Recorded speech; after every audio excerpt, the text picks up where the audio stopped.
जन्माष्टमी की कहानी। आज बच्चों हम लोग जन्माष्टमी की कहानी सुनेंगे। बहुत समय पहले मथुरा का राजा कंस था, जो अपने अन्याय और क्रूर व्यवहार के कारण अपनी प्रजा को दुखी करता था। उसकी बहन देवकी की शादी वासुदेव से करने के बाद कंस स्वयं ही रथ हाँक रहा था कि तभी आसमान में आकाशवाणी हुई, कंस, जल्द ही देवकी के 8वें पुत्र से तुम्हारी मृत्यु होगी। यह सुनकर कंस अत्यंत क्रोधित हुआ और उसने देवकी से कहा, हे देवकी, मैं तुम्हारा अभी वध कर देता हूँ। जब तुम ही नहीं रहोगी तो तुम्हारा पुत्र मेरा वध कैसे करेगा। वासुदेव विनती करते हैं, हे कंस, छोड़ दो देवकी को, उसका क्या कसूर है। मैं तुम्हें वचन देता हूँ, जब 8वां पुत्र होगा वो मैं तुम्हें दे दूंगा। कंस बोलता है, ठीक है, और नए विवाहित जोड़े को कारागार में बंदी बना लेता है।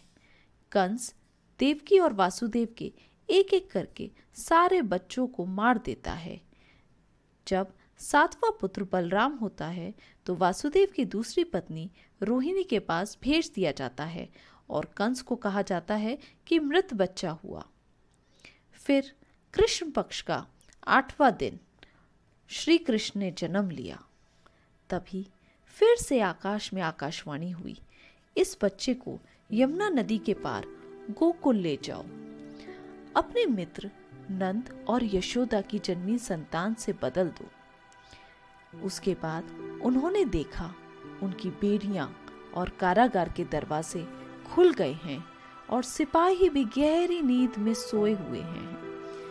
तभी वासुदेव ने एक टोकरी में बच्चे को रखा और गोकुल के लिए निकल पड़े।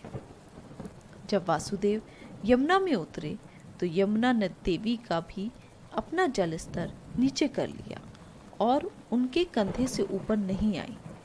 और फिर 10 सर वाले नाग देवता भी अपना फन फैलाए बच्चे को बारिश से बचाने लगे। यह सब सुन देखकर वासुदेव समझ गए, इनका बच्चा कोई साधारण बालक नहीं है, बल्कि दिव्य शक्ति है। नंद के घर पहुंचकर नंद और यशोदा की बेटी को लेकर कारागार लौट आए।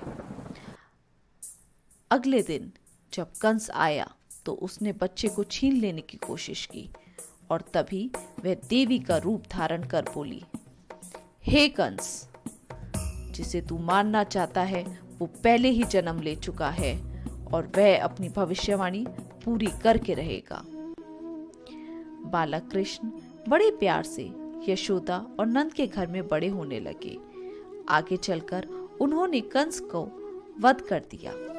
इसलिए बोलते हैं, बुराई पर अच्छाई की जीत। और हमारे देश भारतवर्ष में हर साल जन्माष्टमी का त्योहार मनाया जाता है। तो बच्चों, आपको पता पड़ा हम जन्माष्टमी क्यों मनाते हैं। Happy Janmashtami to all dear kids.